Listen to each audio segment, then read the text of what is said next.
Topic 1.4, the integration of trigonometric function. So we recall first our formula for the differential calculus. We have 1. So the derivative of cosine of v is equal to negative sine v dv. Number 2, the derivative of sine of v is equal to cosine v dv. Number 3, the derivative of tangent of v is equal to secant squared v dv. Number 4, the derivative of cotangent of v is equal to negative cosecant squared v dv. Number 5, the derivative of secant v is equal to secant v tangent v dv.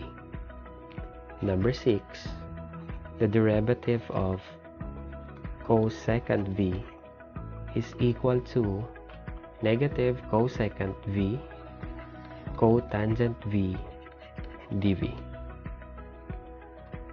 So for the integral, the integral of sine v dv is just equal to, yung negative, divide lang natin doon sa kabila, and we have negative cosine v plus c. Number 2, the derivative of cosine is equal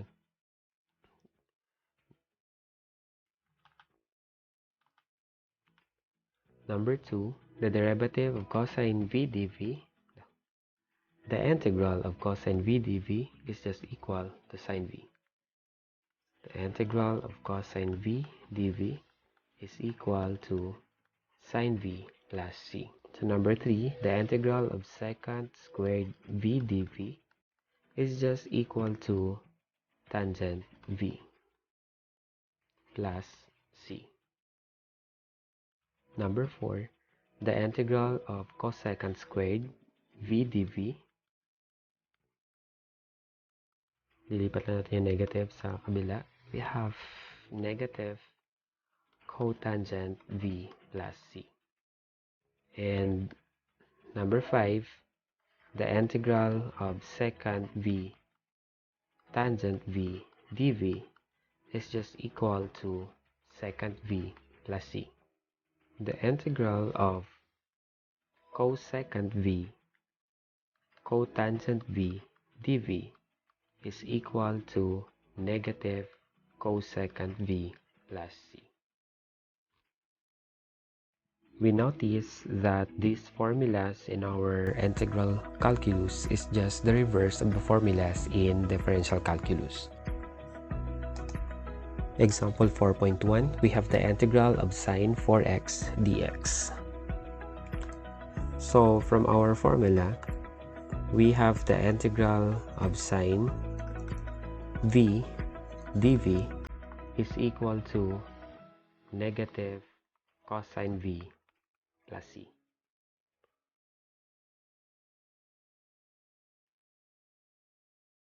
So if this is v, dapat yung nandito ay yung kanyang derivative dv. So we let our angle equal to v, so that is v is equal to the angle 4x. So the derivative of v, so the derivative is equal to dv. So the derivative of v is dv, and the derivative of 4x is 4 dx. So if your v is 4x, yung dv natin dapat 4 dx. So we have the integral of sine 4x dx. So, since kulang na lang tayo ng 4 dito sa derivative natin, we have to multiply 4 here. And since nag-multiply tayo ng 4, we have to multiply the reciprocal sa labas, that is equal to 1/4. So, since our v is 4x and our dv is 4dx, derivative na ng angle niya, yung katabi niya. So, therefore, the integral is just negative cosine, so that's negative, so we're 1/4 cosine of v, our v is equal to 4x plus c.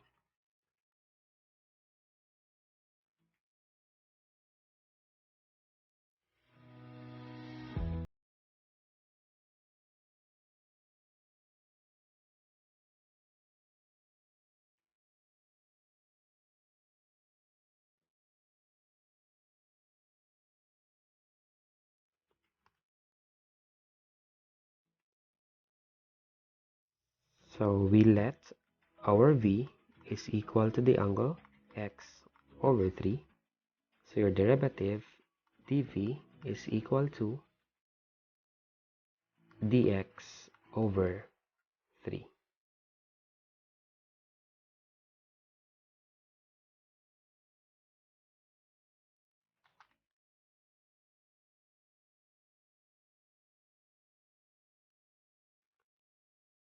So the integral of cosine x over 3 dx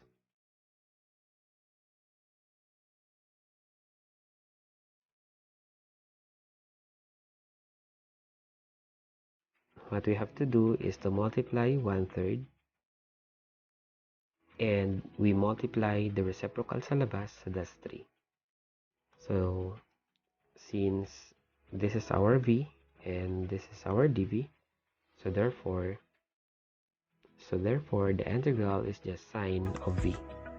So that is equal to 3 sine of v. So sine our v is x over 3 plus c. Example 4.3, we have the integral of x second squared 3x squared dx. So we let this 3x squared equal to v. So your v is equal to 3x squared. So taking the derivative, we have dv is equal to 6x dx. So kung makikita natin dito, we already have x and we have dx. So recall natin yung formula natin. We have the integral of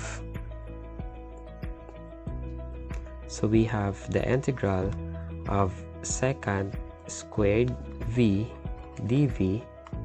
This is equal to tangent v plus c. So if dv here is just the derivative of v, therefore your answer is tangent v. So i-rewrite natin yung equation natin. We would have second squared 3x squared x dx. So since kulang na lang tayo ng 6 sa derivative natin, we have to multiply 6 here and magmo-multiply tayo ng reciprocal dito sa labas.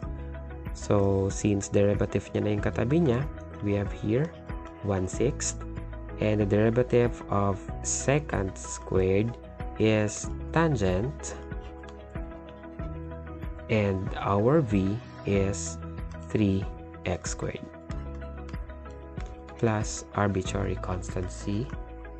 This is our answer. Example 4.4, we have the integral of 1 over x cosecant squared ln x dx. So we let this ln x equal to v. So your v is equal to ln x. Taking the derivative of this, we have dv is equal to dx over x. Now, recall natin yung formula natin. The integral of cosecant squared v dv is just equal to negative cotangent v plus c, provided that dv is derivative of v. So, makikita natin dito that we have the dx and we have the 1 over x, which is your derivative. And kung i-rewrite natin siya, this is just equal to the integral of cosecant squared ln x dx over x. So it's the 1 over x times dx. Ngayon, since your v is ln x and the derivative is dx over x, so nandiyan na sa tabi niya yung derivative niya, therefore your answer is just the negative cotangent of v. So it's negative cotangent of v, and your v is ln x plus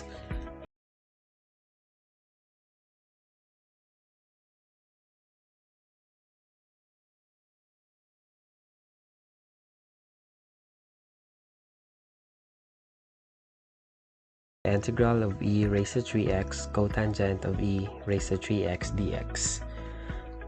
So, pwede natin gamitin ulit yung spiderweb sa last topic natin. We have the cotangent of theta is just equal to cosine theta over sine theta.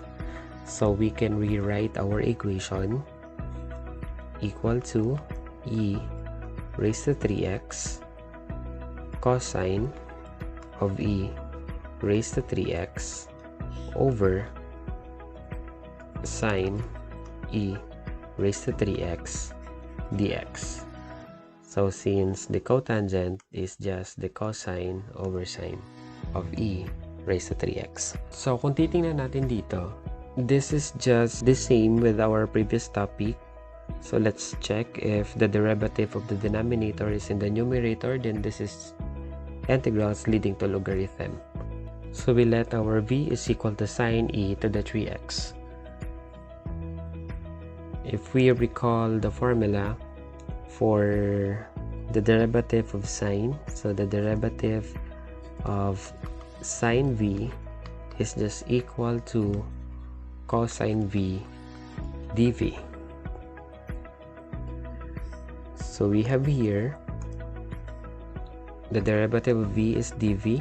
So the derivative of sine v is cosine v, so that's cosine e to the 3x multiplied by the derivative of v.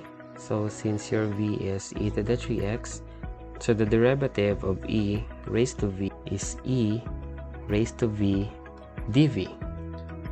So yung derivative nitong e raised to 3x is e raised to 3x multiplied by dv, the derivative of the exponent, that's 3 dx. So simplifying, and we would have 3 e raised to 3x cosine e raised to 3x dx. So kung makikita natin dito sa equation natin, we already have the expression e raised to 3x, the cosine e raised to 3x dx. So kulang na lang tayo ng 3.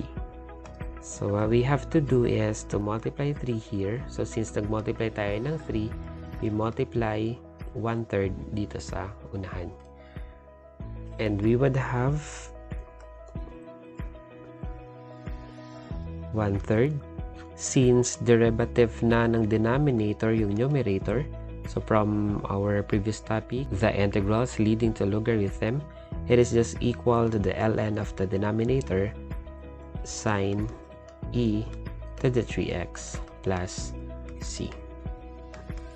Another solution for this, if we already memorized ang formulas, ay pwede na natin gamitin directly na hindi tayo dumaan dun sa computation natin kanina. So, yung karagdagang formula natin, we have from the last example, the integral of the tangent theta d theta is equal to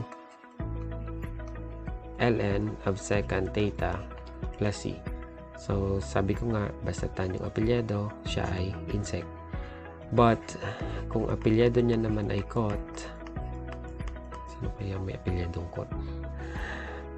That is insane.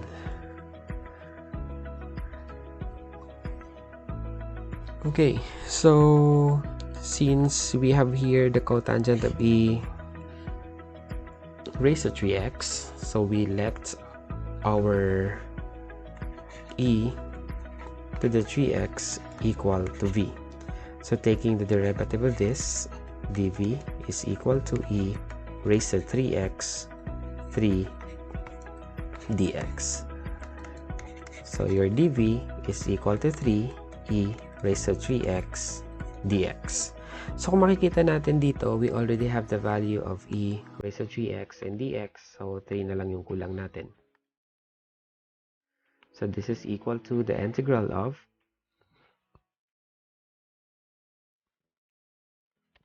cotangent of e raised to 3x e raised to 3x dx. So since kulang tayo ng 3 dito, we multiply 3 here and we multiply the reciprocal dito sa labas.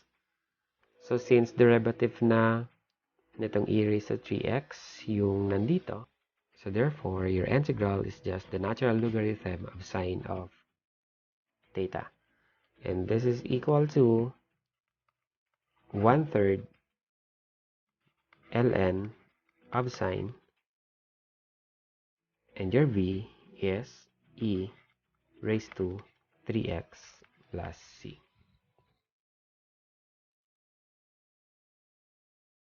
Example 4.6, we have here the integral of cosine theta minus sine theta over sine theta d theta.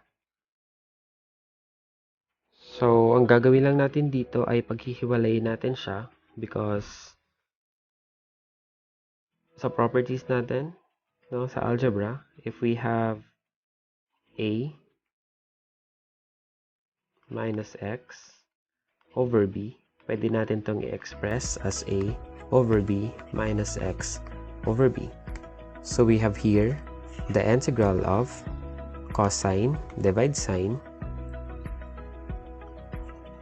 It is cosine theta over sine theta minus the integral of sine divided sine is 1, so this is d theta.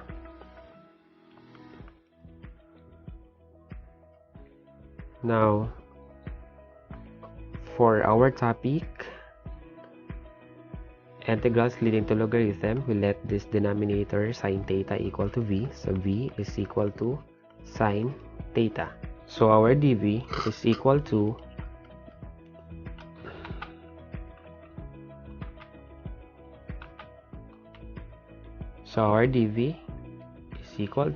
cosine theta d theta.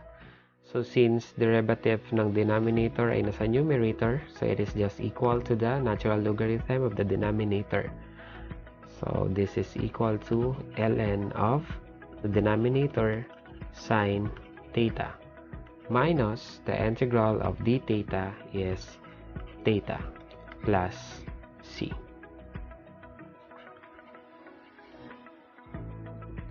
Another solution for this is from our identity, cosine divided sine is cotangent. So this is equal to cotangent theta d theta minus integral of d theta. So from our previous example, nabanggit ko dun kanina that the integral of cotangent theta d theta is just equal to ln of sine theta plus c. So with this, we have ln of sine theta minus the integral of d theta is theta plus c. example 4.7, we have the integral of 1 minus tangent theta quantity squared d theta. So, by binomial expansion, we have 1 minus tangent theta squared. This would be equal to 1 minus tangent theta multiplied by 1 minus tangent theta. So by expansion, we have first term times first term, that is equal to 1. Then it is the last term, the outside times outside is negative tangent, inside times inside, so that's negative tangent plus negative tangent is negative 2 tangent theta. Last term times the last term, that is positive tangent squared of theta. So we can rewrite our equation as 1 minus 2 tangent theta plus tangent squared theta d theta. So pag hiwa-hiwalayin natin siya, so this would become the integral of d theta minus, labas natin si 2, so that's 2 integral of tangent theta d theta plus the integral of tangent squared theta d theta. Now, for the first term, the integral of d theta is theta minus 2. The integral of tangent is ln of secant theta. Galing to dun sa mga na-memorize na nating formula before. Plus the integral of tangent squared of theta d. So kung saan nanggaling to yung ln of secant theta natin from, so the integral of tangent theta is equal to ln of secant theta. So balikan natin sa previous example natin, example 2.12, sa topic natin na integrals leading to logarithm.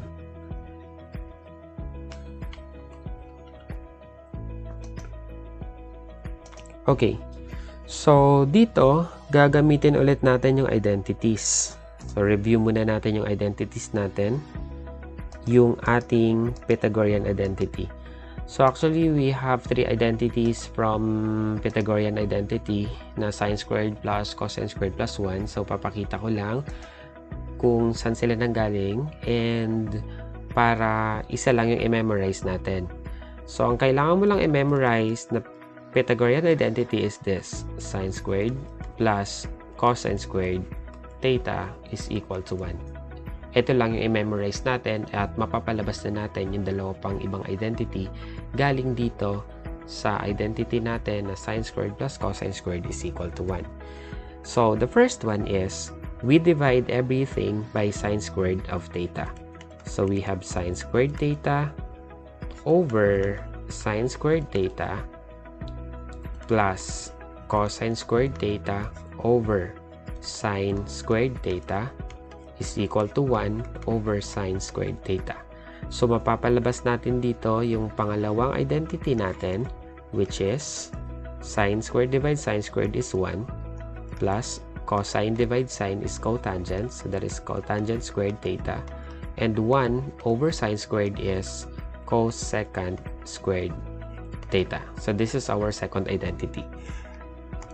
Our third identity is we divide everything by cosine squared theta.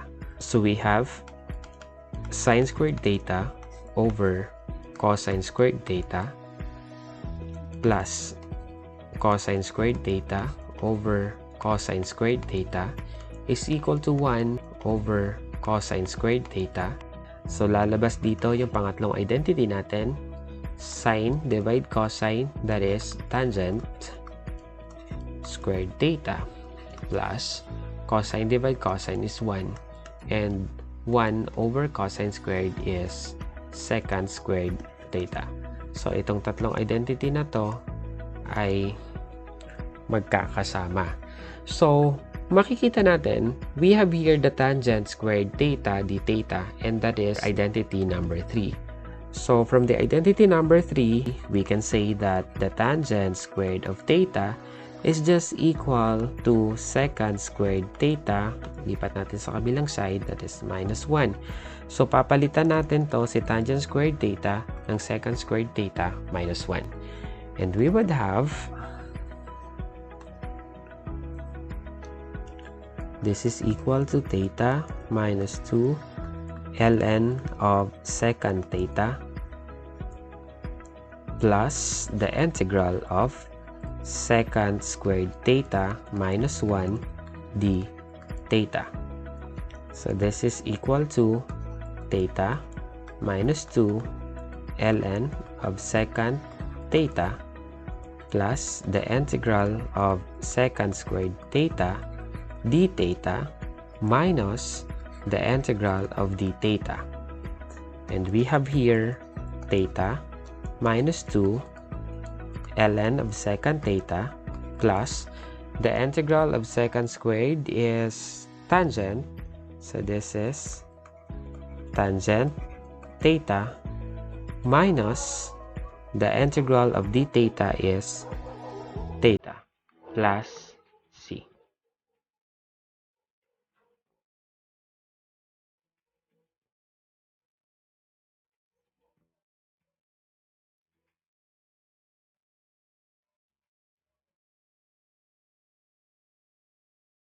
And this is our answer.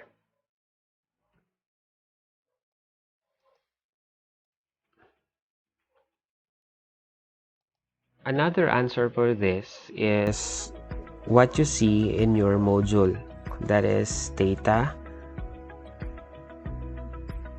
Kung makikita natin dito, we have here tangent theta kasi galing dun sa previous natin na solution. Pinapakita doon that the integral of tangent theta d theta is equal to ln secant theta plus c, and that is just also equal to negative ln of cosine theta plus c. So yung first na solution natin na ginamit natin dito ay ln of secant. So dito sa other solution, we would use the negative ln of cosine theta plus c, which is reflected in your module. So this is equal to negative 2 multiplied by negative ln cosine, so that would be positive ln of cosine theta plus ito, that is tangent theta minus theta plus c. This is another answer. Example 4.8, we have the integral of sine cube theta d theta over 1 minus cosine theta. So from the trigonometric identity, yung Pythagorean identity, we have the sine squared of theta plus cosine squared of theta is equal to 1. So we can say that the sine squared theta is equal to 1 minus cosine squared theta. So extract natin yung sine squared dito, and we can rewrite our equation as equal to integral of sine squared theta sine theta d theta over 1 minus cosine theta. And this sine squared theta, we will replace this with 1 minus cosine squared theta. So that is equal to the integral of 1 minus cosine squared theta multiplied by sine theta d theta over 1 minus cosine theta. And we factor this out. So the difference of two squares, if you remember in our algebra, the difference of two squares, x squared minus y squared, yung factor nito ay x plus y and x minus y. So in here, we would have the factor 1 plus cosine theta and 1 minus cosine theta times sine theta d theta over 1 minus cosine theta. So, makakancel itong 1 minus cosine theta and 1 minus cosine theta. So, ang matitira na lang would be the integral of 1 plus cosine theta sine theta d theta. And this is equal to the integral of sine theta d theta plus the integral of cosine theta sine theta d theta.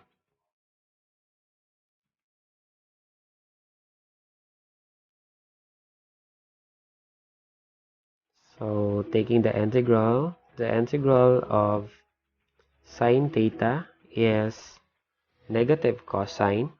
So, this is negative cosine theta.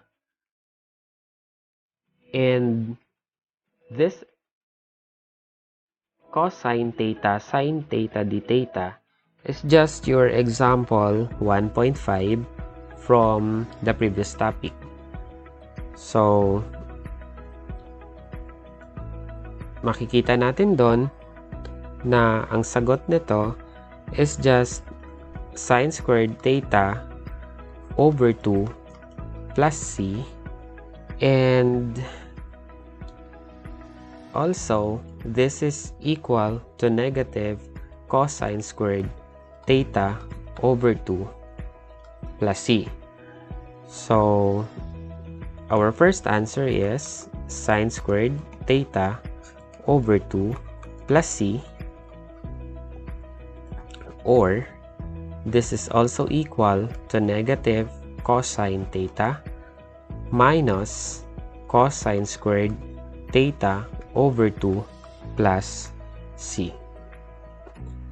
So, balikan lang natin yung previous example natin, example 1.5, para makita natin yung solution ng term na to.